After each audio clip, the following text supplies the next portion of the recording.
there's not enough time to talk about gentrification altogether. I want to talk about Hope 6 as a major tool to gentrify public housing and sites where public housing are. So I'll restrict my remarks to the Hope 6 program and its impact on gentrification.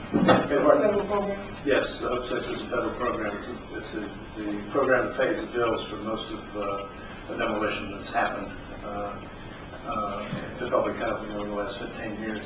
The thing I want to say about Hope 6 is that for the people who rely on public housing, Hope 6 is a tragedy. That's true here in Atlanta, and it's true nationally. There's some benefits for some people from Hope 6, but the beneficiaries are not the people who are eligible for public housing. They're people who live in mixed income housing, they're people who live in upper income housing, they're business people who don't want to see any poor people anywhere near them. Let me talk about some of the other negative consequences of Hope 6. One of the biggest negative consequences is the destruction of sociological communities. Most poor people, and there's lots of people here today who can illuminate this much better than I can, but most poor people live lives that are extremely vulnerable to shifting political and economic winds. Destroying the social networks, the social capital that these people rely on, the reciprocal trust and beneficiaries and beneficent neighborliness that poor people have developed and constructed over many years. A woman said she lived in Bowling for 15 years. I did a lot of research in tech with people who had lived there for 25 years. Those kind of things, to destroy the kind of sociological communities that have grown up and the people who have developed, is vicious and it's cruel. This devastation was extensively documented back in the 50s and the 60s when we did the urban renewal program. People said, well, that's a mistake. It wasn't a mistake, it was intentional. But what it should have taught us is we shouldn't do that again. This is the wrong way to go about redeveloping anything to destroy the communities that people have developed.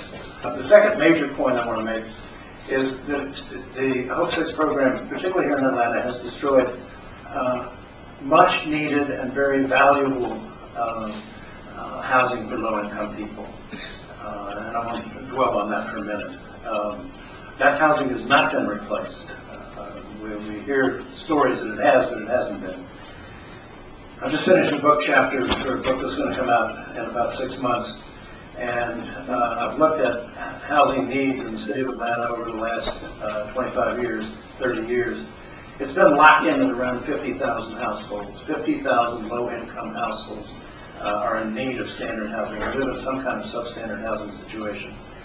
At one time, at the top of the slide for Hope 6 in 1990, the Atlanta Housing Authority owned and managed 14,786 public housing units. So we never have even come close to having what we needed. We had about 28-30% of what we needed at one time. My calculations show it's a moving target that we've lost around 6,000 units of public housing that have been demolished and not replaced. Now, some of that public housing has been replaced, but it's been replaced, the term that Barney Frank's the chair of the Housing Financial Services Committee of the National Congress says it's been replaced with a better class of poor people. So it's not accessible to the people who are living in public housing to begin with, or who are eligible for public housing now.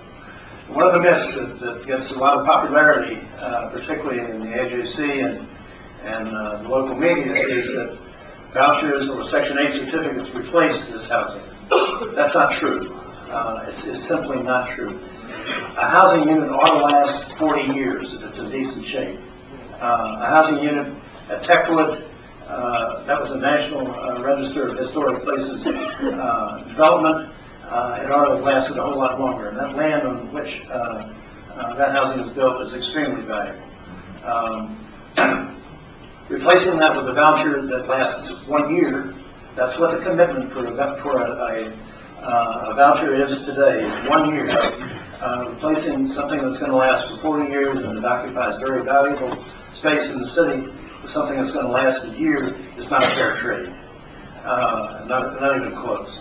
When that program was developed and came on the books in the 70s, the commitment on a voucher program for project-based Section 8 was 30 or 40 years. You could take it to the bank, you could get a loan, you could build a building. Now you got a commitment for 1 year. That doesn't get you anywhere. Into some units, got a heating bill that's twice as much as you rent. It took us 60 years to get to 14,786 housing units with the Atlanta Housing Authority. It took us 60 years to accumulate that many assets. That it's a major tragedy to throw that away. In Georgia, there's $2.5 billion a year in housing subsidies that go to middle and upper income people through the federal tax system. 2.5 billion people a year. Here in Atlanta, there's $127 billion a year that goes to middle and upper income people through the federal tax system. Georgia is one of the few states in the nation that doesn't have some kind of comparable program for renters to in part compensate for the fact that the state tax system subsidizes middle and upper income homeowners as well. Most states have those kind of programs. Require redevelopment to build replacement housing before demolition. I mean, that's a basic lesson from the urban renewal era. Fund housing authorities that actually house low-income people. There's a lot of housing authorities have been shifting to house people who have a lot more money than people previously had. I mean, if you go on the AHA website, you see signature projects, and it's the income levels for those are higher than the low-income housing tax credit in many cases. It's taking public money and putting it in the wrong place.